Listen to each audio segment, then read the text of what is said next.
Ernesto William Sócrates Pazmiño Granizo fue posesionado el martes anterior como defensor público por un periodo de 5 años luego de ganar un concurso de méritos. El doctor Pazmiño venía desempeñando el mismo cargo a manera de encargo durante una transitoriedad que se generó en Montecristi. ¿Cuáles han sido los principales logros de su gestión? Buenos días, doctor Pazmiño. Buenos días, gracias por la entrevista. Bueno, en realidad en el Ecuador no existía defensa pública. Eso era una violación a los derechos humanos. Todos los países de América Latina y del mundo tienen esta institución que es tan importante en un régimen democrático. Hace 3 meses aproximadamente, la OEA emitió una resolución exigiendo a todos los países que fortalezcan las defensas públicas, que le doten de autonomía. Esto lo digo para que los ecuatorianos, los que nos escuchan, sepan la importancia de esta institución en un régimen democrático. En estos años que hemos trabajado como una institución transitoria, hemos logrado 2 objetivos fundamentales. Primero, brindar el servicio a la ciudadanía, no solo en el área penal, aquí hay una confusión. Creen que la defensa pública está solo para defender a delincuentes, como se ha dicho, a personas acusadas de un delito. No, la defensa pública está para brindar patrocinio y asistencia y auxilio judicial a la gente pobre en todas las materias. Alguien dijo de que solo hemos sacado delincuentes y no hemos defendido a madres de familia.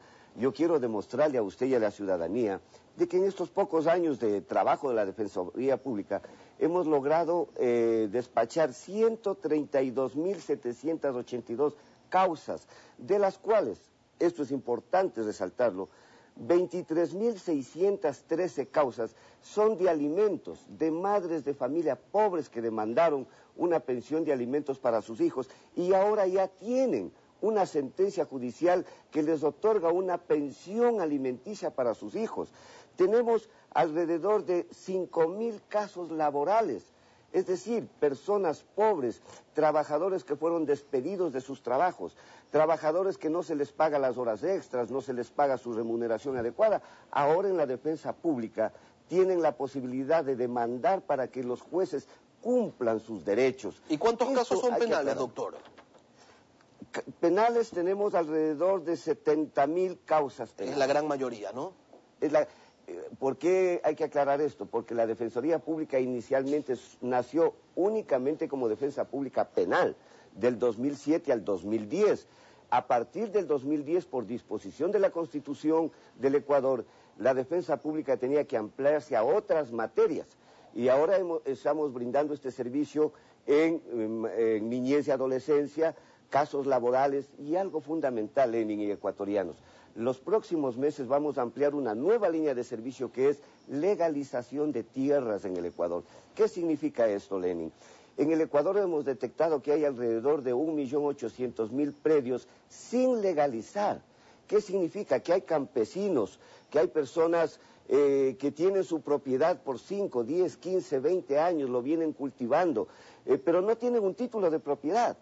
Eso es terrible, estas personas no pueden, por no tener un título de propiedad, incorporar sus terrenos a la producción nacional porque no son sujetos de crédito, no tienen una escritura que les determine que ellos son los propietarios. Con esto vamos a beneficiar en los próximos años alrededor de 1.800.000 ecuatorianos. Esto es histórico, Lenin. Doctor. Todos los gobiernos anteriores sabían de que había este problema, de que la gente no tiene títulos, de que existen inclusive terrenos del Estado que tienen posesión personas particulares, que no se les entregue el título de propiedad. Ahora se va a legalizar eso. Tenemos que terminar con estas injusticias en el Ecuador. La defensa pública está para garantizar derechos, para defender derechos de los ecuatorianos. Qué bueno que sea así, doctor. Yo lo quiero invitar a escuchar lo que señalaron al respecto, mejor dicho, respecto a la liberación de presuntos delincuentes. El presidente de la República el sábado anterior en su cadena y el asambleísta Andrés Páez el lunes pasado aquí en nuestro programa Contacto Directo.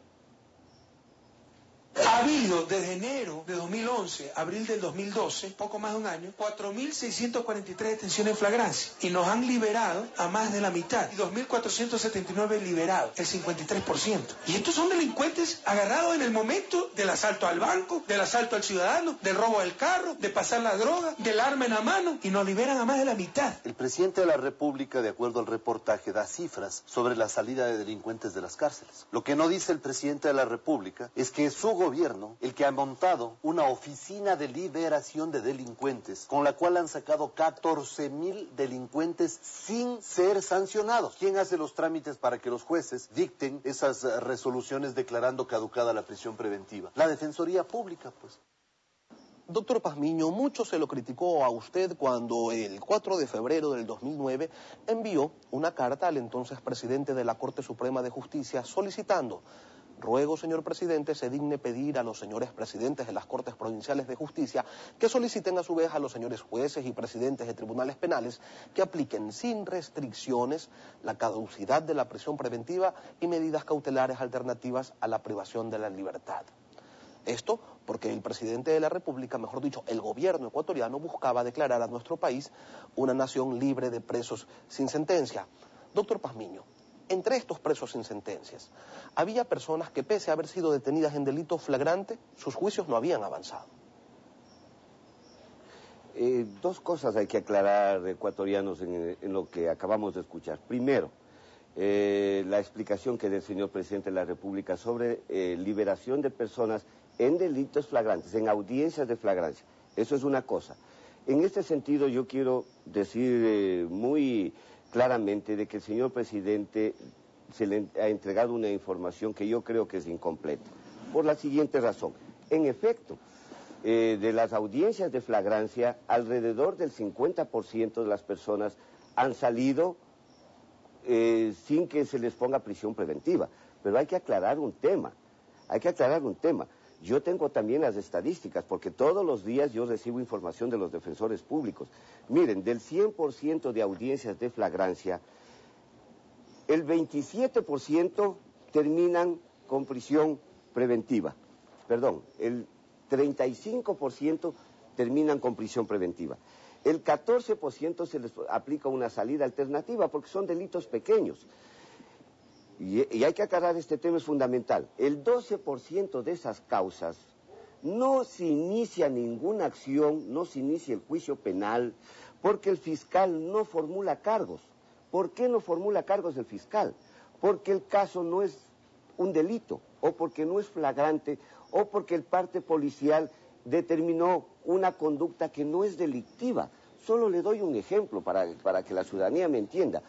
Hace unos días, y esto yo lo tengo el caso, un señor, un hijo de familia, por el Día de la Madre va a dar serenos a su mamá, bastante embriagado, da 2 casas antes de la que le correspondía los serenos. Las chicas que vivían en esa casa llaman a la policía porque están armando una algarabía bajo su casa. Viene la policía y les lleva por delito flagrante. Si se va a la audiencia, ¿qué hace el juez? No es delito. Y el fiscal no formula cargos. Por lo tanto, no se inicia una acción y no queda preso el señor. Doctor Pazmiño, pero eso es un ejemplo bastante inocente. Hay también casos en los que se captura a personas con armas de fuego y porque el parte policial está mal hecho, resulta que no se inicia el proceso, no se acusa y la persona que tenía un arma de fuego sale libre. Y entonces allí sí hay incorrecciones, ¿no? Sí, habrá casos en que eso pase, pero serán muy excepcionales. Lo que yo he pedido y he dicho en la mesa de justicia al señor fiscal general, a la señora ministra de Justicia, al señor ministro del Interior, al Consejo de la Judicatura, analicemos estos temas casos por casos. Probablemente ahí hay algún exceso en ciertos hechos de que el juez actuó sin duda apresuradamente, pero también puede haber otros casos en que puso prisión preventiva sin que se lo merezca. Los dos temas son desagradables. No puede una persona que sea inocente ir a cárcel, pero tampoco una persona que sea culpable puede salir libre. Los dos casos son extremos, pero estos son los casos que están sucediendo. Mire... Ahora, el tema es grave, doctor, el tema es importante porque Usted conoce perfectamente, y los ecuatorianos conocemos, que los niveles de inseguridad van creciendo día a día. ¿Cuándo se van a sentar a dialogar y a encontrarle soluciones a esta situación? Porque nos encontramos con cifras que alarman y en las calles con situaciones que realmente dan miedo. Sí, la inseguridad es un problema de todos los ecuatorianos. El crecimiento del delito es un problema que hay que combatirlo todo. Lo que nosotros decimos es de que los delitos menores, los delitos pequeños, no se solucionan con cárcel. El trabajo, la estrategia está a combatir los delitos graves.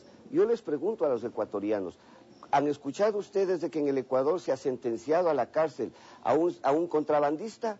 ¿Han escuchado que en el Ecuador se sanciona con cárcel a un evasor de impuestos? ¿Han escuchado ustedes que en el Ecuador se sanciona con cárcel a los narcolavadores? Solo 2 casos en el Ecuador han llegado a sentencia por lavado de activos. En la Fiscalía existen cientos de indagaciones previas por narcolavado que no terminan procesos judiciales. Pero vayan a ver qué es lo que pasa. Detrás de eso, en los procesos que se inician de indagación previa por narcolavado, hay grandes grupos económicos, poderosos grupos económicos del Ecuador, familiares de reconocidos políticos. Ese es el delito que hay que combatir. El ladronzuelo de calle, el que le roba la cartera, en realidad comete un delito, pero ese no es el delincuente peligroso. Doctor, el delincuente peligroso es el violador, el crimen organizado, el narcotráfico internacional, el secuestro express, el sicariato. Contra eso sí, mano dura. Y esos no están saliendo, todos apoyando. Le pregunto, ¿y esos no están saliendo por acción de la Defensoría Pública? No, absolutamente. Esa es una información.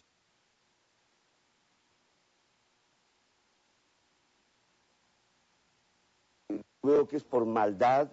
Yo veo de que el señor tiene una amargura contra la defensa pública.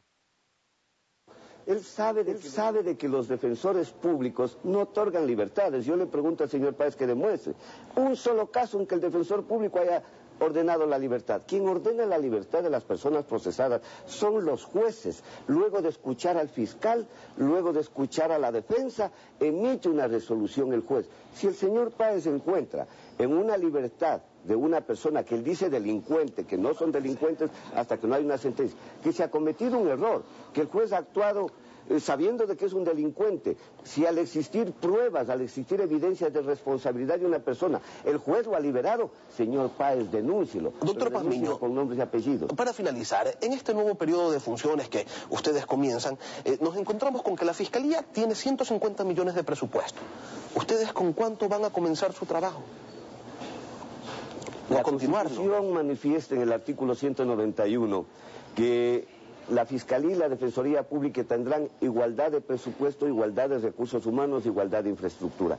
Estamos iniciando un proceso de consolidación de la defensa pública. La Fiscalía tiene alrededor de 3.000 funcionarios. ¡Qué bien! Necesitan más. Para dar un mejor servicio, otorguemos a esos funcionarios. Tiene alrededor de 150 millones de presupuesto. ¡Qué bien! Es bueno para dar un buen servicio a las víctimas. La Fiscalía trabaja a favor de las víctimas, a favor de la sociedad. La defensa pública, hemos comenzado este año con 7 millones de dólares. Le he pedido al señor ministro de Finanzas que nos incremente el presupuesto a 20 millones. Nosotros queremos subir de 217 defensores públicos que tengo para todo el país, incrementar a 530 para todas las materias y dar un servicio técnico adecuado a la gente pobre. No se olviden, la defensa pública está para servir y para atender a los pobres de nuestro país, aquellos indefensos que por no tener dinero no pueden contratar un abogado, a esas madres de familia que por no tener dinero no podían presentar una demanda de alimentos para sus hijos, y ahora más de alrededor de 20.000 madres de familia se han beneficiado con nuestros servicios. Doctor. Para esos trabajadores, para todos ellos necesitamos presupuesto. El ministro de Finanzas nos ha ofrecido incrementar el Semplades, ya me ha aprobado alrededor de 11 millones de dólares para infraestructura en todo el país. Vamos a tener oficinas propias, vamos a fortalecernos y esto es indispensable porque nuestro servicio es el fundamental para la sociedad. Doctor, queremos agradecer su presencia y por supuesto sus criterios. Era el doctor Ernesto Pazmiño Granizo, defensor público.